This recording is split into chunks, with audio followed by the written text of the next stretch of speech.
새번역 사도신경으로 신앙 고백하겠습니다.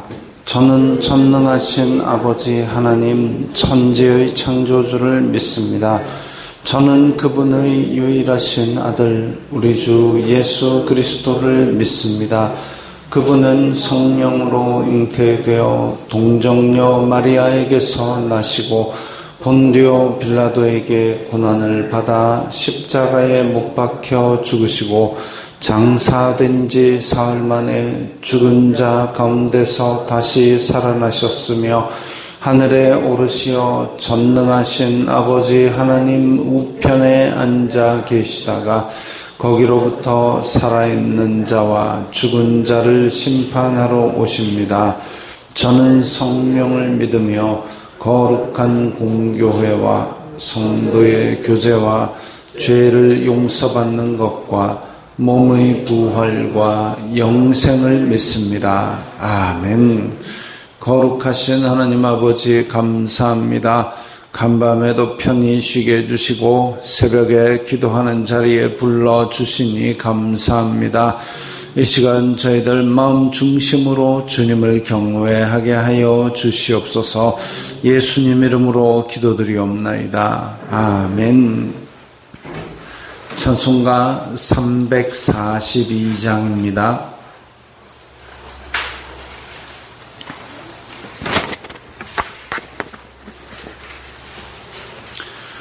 찬송가 342장입니다.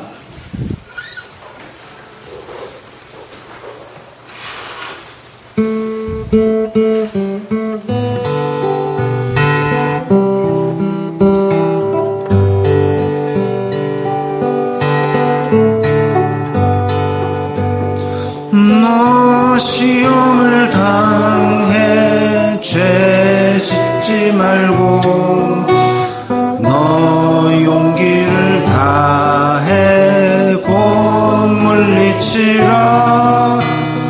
너 시험을 이겨 새 힘을 얻고 주 예수를 믿어 늘 승리하라. 우리 구주의 힘과 그의 위로를 빌라. 주님 내 편에 서서 항상 도우시리. 내 친구를 삼가 잘 선택하고 너 언행을 삼가 늘 조심하라. 너 열심을 다해 늘 충성하고 온 정성을 다해 주 봉사하라. 우리 구주의 힘과 그의 위로를 빌라. 주님 내 편에 서서 항상 도우시리. 잘 이기는 자는 상 받으리니 너 낙심치 말고 늘 전진하라. 내 구세주 예수 힘 주시리니 주 예수를 믿어 늘 승리하라. 우리 구주의 힘과 그의 위로를 빌라. 주님 내 편에 서서 항상 도우시리.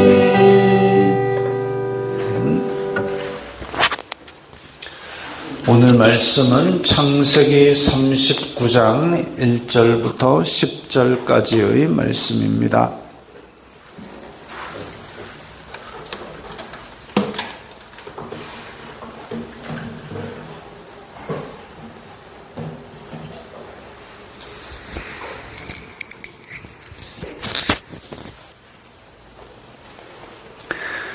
창세기 39장 1절부터 10절까지의 말씀 함께 읽겠습니다. 요셉이 이끌려 애굽에 내려가매 바로의 신하 친위대장 애굽 사람 보디발이 그를 그리로 데려간 이스마엘 사람의 손에서 요셉을 산이라.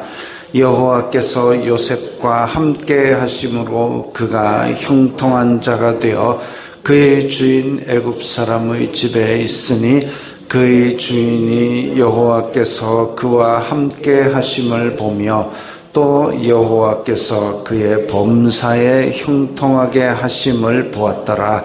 요셉이 그의 주인에게 은혜를 입어 섬김에 그가 요셉을 가정 총무로 삼고 자기의 소유를 다 그의 손에 위탁하니 그가 요셉에게 자기의 집과 그의 모든 소유물을 주관하게 한 때부터 여호와께서 요셉을 위하여 그 애굽 사람의 집에 복을 내리심으로 여호와의 복이 그의 집과 밭에 있는 모든 소유에 미친지라. 주인이 그의 소유를 다 요셉의 손에 위탁하고 자기가 먹는 음식 외에는 간섭하지 아니하였더라. 요셉은 용모가 빼어나고 아름다웠더라. 그 후에 그의 주인의 아내가 요셉에게 눈짓하다가 동침하기를 청하니 요셉이 거절하며 자기 주인의 아내에게 이르되 내 주인이 집안의 모든 소유를 간섭하지 아니하고 다 내 손에 위탁하였으니 이 집에는 나보다 큰 이가 없으며 주인이 아무것도 내게 금하지 아니하였어도 금한 것은 당신뿐이니 당신은 그의 아내임이라. 그런즉 내가 어찌 이 큰 악을 행하여 하나님께 죄를 지으리까. 여인이 날마다 요셉에게 청하였으나 요셉이 듣지 아니하여 동침하지 아니할 뿐더러 함께 있지도 아니하니라. 아멘. 지금 요셉은 앞에서 이제 이것이 야곱의 계보이니라 해가지고 요셉의 17세의 소년이라 그랬습니다. 요셉이 17세의 소년인 때에 아버지의 양떼를 치고 뭐 이렇게 하다가 지금 이집트까지 팔려갔습니다. 17세 소년이. 이제 그래가지고 그 상인들이 이집트에 가가지고 노예로 팔았는데 바로의 신하 친위대장, 그러니까 우리로 치면 경호실장 애굽 사람 보디발이 샀습니다. 그런데 여호와께서 요셉과 함께 하심으로 그가 형통한 자가 되어 요셉과 함께 하심으로 형통한 자가 되었다. 애시당초에 요셉과 함께 하셨으면 우리 욕심에는 그렇습니다. 형들이 미워하지 말고 있는 상태 그대로 좀 출세도 시켜주고 부자도 되고 이렇게 하면 얼마나 좋겠습니까? 근데 형들이 미워하고 구박하고 빈 구덩이에 던져 넣었다 죽이니 살리니 이러다가 팔아먹고 이게 참 요셉 입장에서는 참 견디기 힘든 일입니다. 말도 안 통하는 먼 이방 나라에 그냥 노예로 지금 팔려가 있는 상태. 이게 하나님과 함께 하시는 것이냐? 이렇게 불평을 할 수 있습니다. 보이지 아니하는 하나님, 그리고 우리 지혜로는 깨달을 수 없는 하나님의 뜻, 이것만. 그래서 우리는 하나님의 뜻도 모르고 하나님도 볼 수가 없기 때문에 우리에게 일어나는 일이 도대체 왜 나한테 이렇게 불편을 주는지라고 한숨을 쉴 때가 있습니다. 근데 요셉도 마찬가지지요. 그러나 하나님과 함께 하심으로 그가 형통한 자가 되었다. 이게 구별된 말이 아니라 하나님과 함께 하는 자체가 형통입니다. 하나님과 함께 하는 자체가 형통입니다. 하나님은 이 우주를 다스리시고 우주를 하나님의 질서로 충만케 하시는데, 그런데 그런 하나님과 함께 있으니 요셉도 하나님의 질서 속에서 하나님의 그 질서를 그대로 이루는 자가 된 것이죠. 그래서 요셉이 지금 자기가 형들 안에 있든지 아니면 야곱의 집에 있든지 보디발의 집에 있든지 그건 눈에 보이지 않는 겁니다. 요셉은 그냥 하나님과 함께 있을 뿐입니다. 그 군대에 내려오는 이야기가 있습니다. 거꾸로 매달려도 국방부 시계는 간다. 거꾸로 매달려 있어도 국방부 시계는 간다라는 얘기는 이 군대에 자기가 힘들거나 아니면 뭐 편한 보직이거나 할지라도 어쨌든 시간은 흘러가고 아침에 일어나서 밥을 먹고 점심 때 밥 먹고 저녁 때 밥 먹고 그리고 저녁 되면 이제 잔다. 이거는 변치 않는 거죠. 마찬가지로 요셉도 하나님과 함께 동행하기 때문에 그래서 아침에 일어나고 아침, 점심, 저녁 뭐 세 끼를 먹었는지 두 끼를 먹었는지 그건 모르겠습니다만은 그리고 밤 되면은 자고 그건 변함이 없습니다. 보디발의 집에 거꾸로 매달려 있어도 시계는 가는 거죠. 그런 생각을 가지고 있으니까 요셉이 지금 옆에 누가 있든지 관계없고 그냥 하나님과 함께 있는 겁니다. 보디발이 높든지 뭐 혹은 같이 있는 종이 낮든지 관계없습니다. 높다고 해서 잘해줄 것도 없고 낮다고 해서 못해줄 것도 없고 그냥 하나님과 함께 있는 겁니다. 그렇기 때문에 요셉은 17세에 이렇게 말도 안 통하는 먼 나라에 팔려가서도 그냥 지할리라고 있었습니다. 그런 형들이 팔았다 가슴을 치며 운이라 이런 거 없이 그냥 하나님과 함께 하는 거죠. 그게 형통한 겁니다. 그의 주인이 보디발이 보니까 여호와께서 그와 함께 하심을 보며 하나님을 모르는 이집트 사람이 요셉한테 어떻게 그걸 발견할 수 있었을까요? 아마도 하나님을 경외하는 모습을 보았을 겁니다. 그 다음에 여호와께서 그의 범사에 형통하게 하심을 보았더라. 이건 저 밑에 나오는데 요셉을 위하여 그 애굽 사람의 집에 복을 내리심으로 하나님께서 요셉과 함께 하고 계셨는데 이집트는 여러 신을 섬기는 나라이다 보니까 요셉이 여호와 하나님을 섬기는 것에 대해서도 노예가 지가 원래 섬기던 신이 있나 보지. 그런데 지가 섬기는 신이 약하니까 이까지 팔려왔나 보다. 그런 정도로 알고 있었지만 요셉이 손대는 것마다 잘 되는 겁니다. 왜?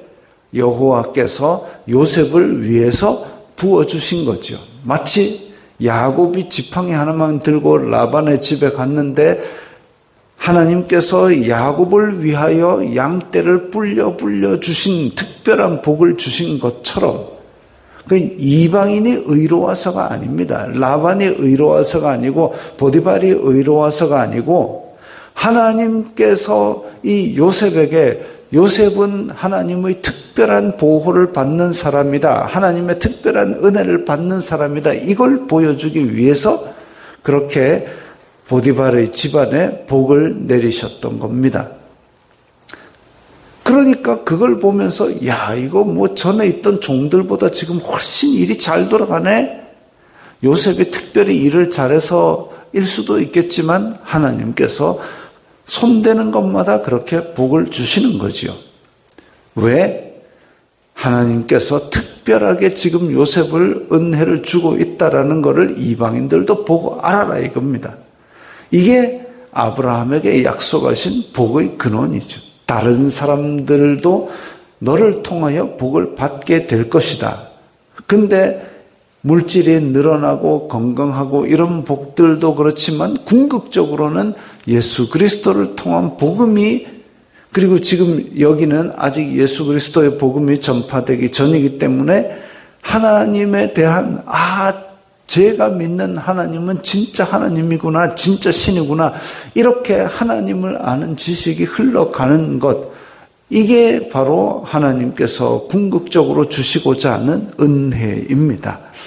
그래서 형통한 자가 되는 것, 함께 하시는 것, 그리고 그로 말미암아 이방의 집에 다른 사람 눈에 보기에도 복이 되는 것, 이런 것들이 요셉이 받은 특별한 은혜이지요. 6절에 요셉은 모든 것을 다 위탁받았고 요셉은 용모가 빼어나고 아름다웠더라. 요셉이 참 외모도 이쁘답니다. 그 엄마가 라헬이었기 때문에 그런지도 모르겠습니다.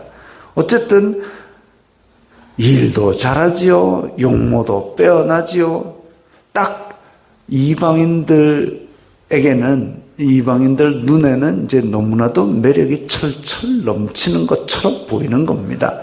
그런데 그 매력이 누구 눈에 들어갔느냐? 보디발의 아내의 눈에 들어간 거죠.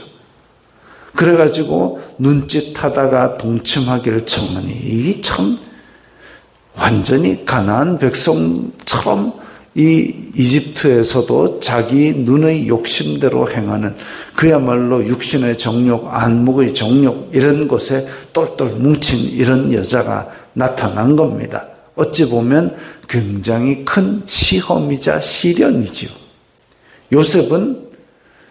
요셉은 그렇게 거기에서 하나님과 함께 하시는 걸 보여주었고, 일이 잘 되는 걸 보여주었고, 성실한 모습을 보여주었고, 지금 아버지 야곱과는 또 천양지차로 다른, 물론 야곱은 나중에는 이제 성실한 대명사로 그렇게 하나님께서 훈련시키셨지만, 어쨌든 요셉은 지금 종으로 팔려왔는데도 성실하지요, 형통하지요, 용모는 빼어나지요.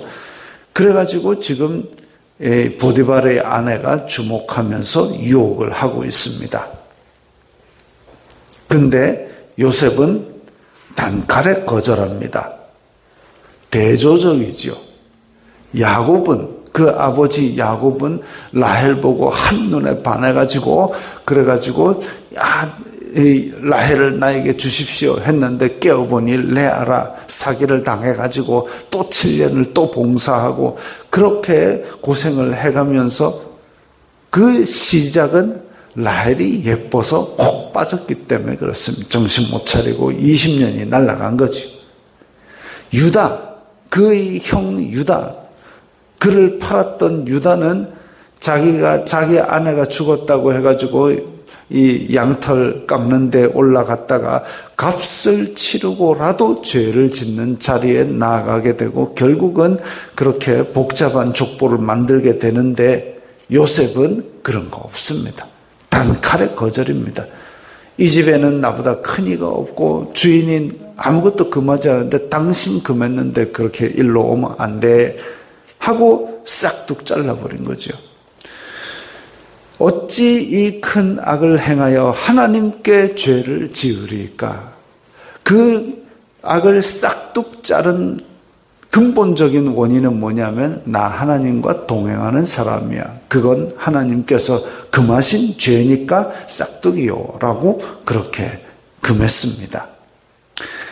하나님과 동행이 이런 거죠. 하나님과 동행이 이런 겁니다. 막 기도 열심히 하고 막 길 가다가 막 찬송하고, 그런데 자기가 이 인간의 양심에도 걸릴 만한 죄를 짓거나 아니면 자기 일에 성실하지 않게 자꾸만 빼먹거나 욕심을 채우거나 이런 것들이 아니라, 하나님과 혼자 있을 때에도, 아무도 안 볼 때에도 하나님과 같이 있다는 의식으로 그 앞에서 죄를 짓지 아니하는 것, 이게 하나님과 동행이고 이게 형통이고 이게 복입니다. 그런데 요셉은 그랬던 거죠. 언제? 만 17세 소년인데 이집트 팔려오기 전에 이미 야곱에게 신앙의 교육을 그렇게 받았던 것으로 보입니다.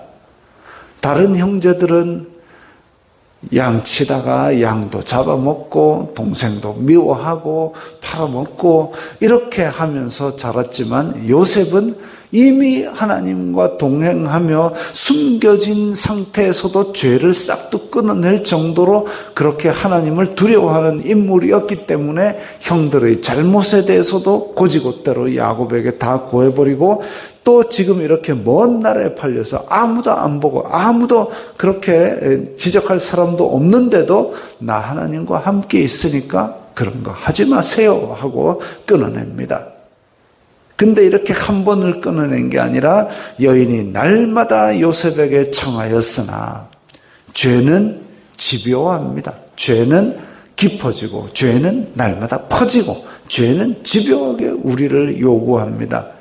죄의 소원은 내게 있으나 너는 죄를 다스릴지니라 하나님께서 가인에게 하셨던 것처럼 요셉은 이제 죄를 다스리는 거죠. 청하였으나 요셉이 듣지 아니하여 아예 그냥 씨를 싹둑 자르고 더러 함께 있지도 아니하니라. 죄의 자리를 피하는 겁니다. 복 있는 사람은 악인의 꾀를 쫓지 아니하고 죄인의 길 따르지 아니하고 오만한 자의 자리에 앉지 아니하고 아예 죄가 있으면 피해가는 거죠. 똥이 무서워서 피합니까? 더러우니까 피한 거죠.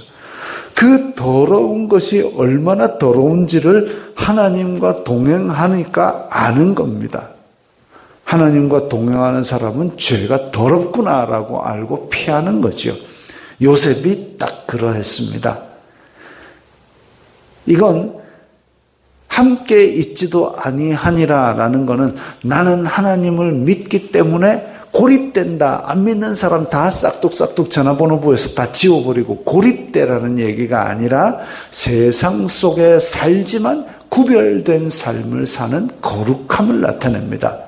요셉이 보디발의 아내의 죄의 유혹은 끊었지만 일도 다 끊어버리고 이방 사람이니까 안 만날 거야 하고 골방에 꼭 들어가서 문 꼭 잠그고 있은 게 아니라 출근해서 자기 할 일 다 하고 이방 사람 다 만나지만 죄와는 싹둑 끊는 그게 거룩인 거죠. 고립이 아니라 거룩이 이런 겁니다. 고립이 아니라 구별이죠. 그래서 우리 그리스도인들은 세상 속에 있지만 이런 식으로 거룩, 이런 식으로 구별되어야 됩니다. 이게 바로 하나님과 함께하는 삶이지요.